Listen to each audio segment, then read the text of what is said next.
Hi, everybody. This is Margaret with 60 and Me, and I want to talk about rebuilding your life after a crisis. And I've got some ideas that I'm going to share with you that I think can really make a difference for you, because it's as we get older, it's a time of adapting to all kinds of life experiences that can be challenging and considered a crisis in our lives, a turning point.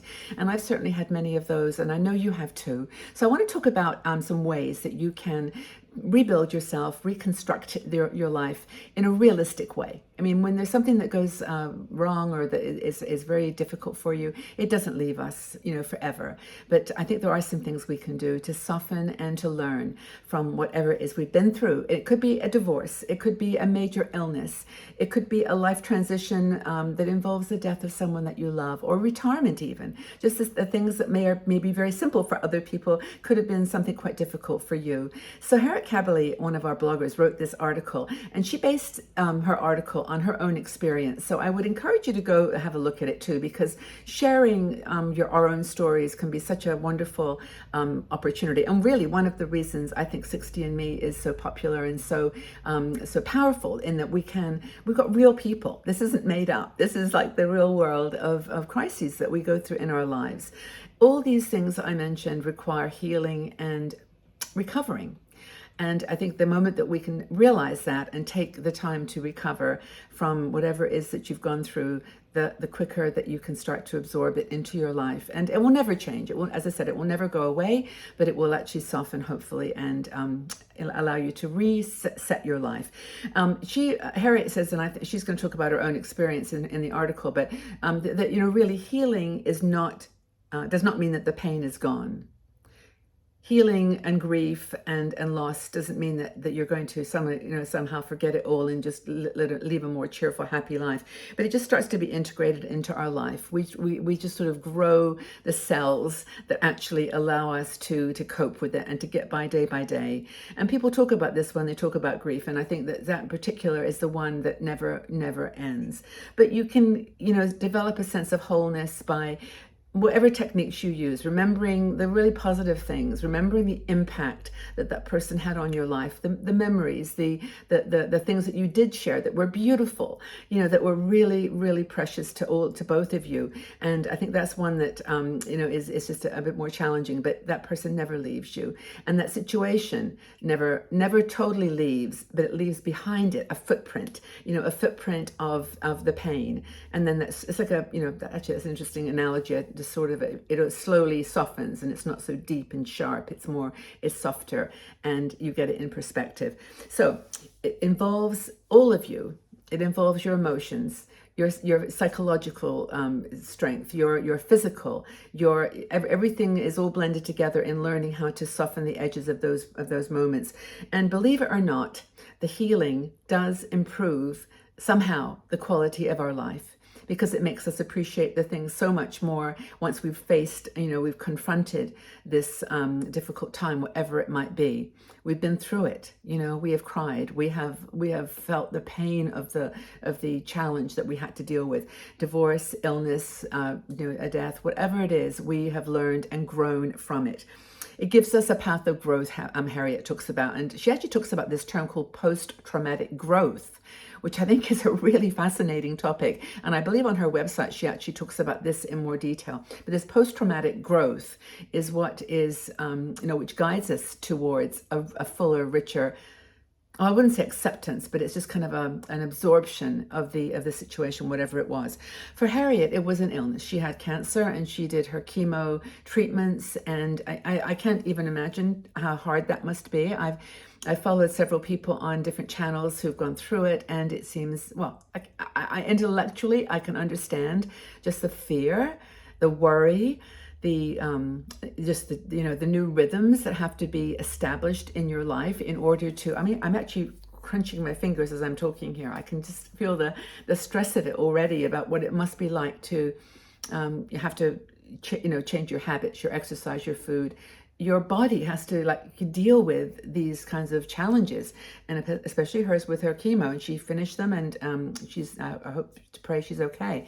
But the basic rebuilding tips are the ones that are that guide you through any of these things that we talked about, illness or a loss. So the first thing she talks about is being patient with yourself. Just accept, hey, this is big. I mean, I remember when I got divorced, and I don't suppose my husband's even ever watching this, but I cried for like 4 years, it felt like. I mean, I certainly cried for 4 months, non-stop.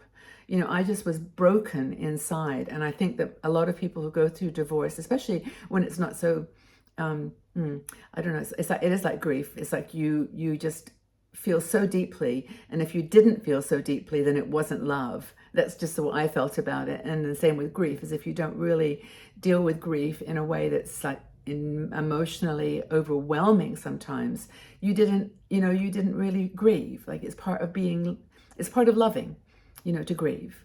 And that's, I think I'm rambling. You know where I'm going with this. So we have to be patient with ourselves, and give ourselves permission to go slow. Just go slow. It's not going to happen overnight. I mean, we actually had a group meeting, a group travel experience with some people from 60 who had lost husbands. A couple of them were widows. And you could tell, even after a year, 2 years, or more, there was still that loss, that feeling of loss. And just be patient, that it's going to take time. Talk to yourself with positive words, like as if you were talking to a friend who was going through it. Be your own friend. Calm yourself down. You're going to be okay. Allow yourself to feel the feelings. And blocking them out is not going to particularly help. But one of the most important things that Harriet talks about is having a vision for the future. That if you can shape some kind of a vision of how you're going to live post this traumatic experience, how you're going to do your post-traumatic growth, that you can then be like a responder, like a proactive participant, rather than a reactor. That you react to every reminder, to every memory, to every something that comes into your mind. Commit to build and to heal. Commit to that. That's what the person would have wanted, and that's what the situation calls for. If you're dealing with an illness, or you're dealing with something not like that, you've got to rebuild and be committed to that rebuilding. Do it. Praise yourself for the small steps. Celebrate the wins when you just get through a day without crying, when you just get through an afternoon without a memory, when you just get to do something that you did together for the first time by yourself. Just celebrate those things. Celebrate those beautiful memories. That's what it's all about. That's what the growth is about. Give yourself a sense of daily gratitude. I don't know. I mean, gratitude lists for me, I don't write them down. I just think them out loud. I always just say the person's name, like I'm grateful for Nathan, for my son. I am grateful for my, for the rest of my family. I am grateful for my daughter-in-law, for my grandsons, for my beautiful children. And that is, something that I say their names out loud. I say the words out loud, and it helps. Do you see yourself rebuilding from a challenge? Are you dealing with something that has been really difficult for you in your life, that you had to get on with and you had to deal with? If you have, know that you're not alone. You absolutely are not alone. We have like 1 million women that come now to our 60 website, and hundreds of thousands of them are going through something like similar to what you're going through. It doesn't mean you're feeling any less, or your case isn't unique or whatever, but it's just that you aren't alone, and that we share this humanity, that we are broken by loss, we're broken by sadness and grief, and we have to rebuild. We have to put the pieces back together. And it's kind of like wabi-sabi, where you replace the cracks with gold. You take the pieces that are empty and that are cracked and not so beautiful, and you put gold in them. And that gold is your memories, and that gold is the love, the quality of the love that you had for that person, that thing, that activity, whatever, that body. And you are reinventing yourself with that glow of the gold from that memory. Hope that makes sense. This ended up getting a lot more emotional than I thought it would, but it's important, because this post-traumatic growth can be the doorway to a whole new life.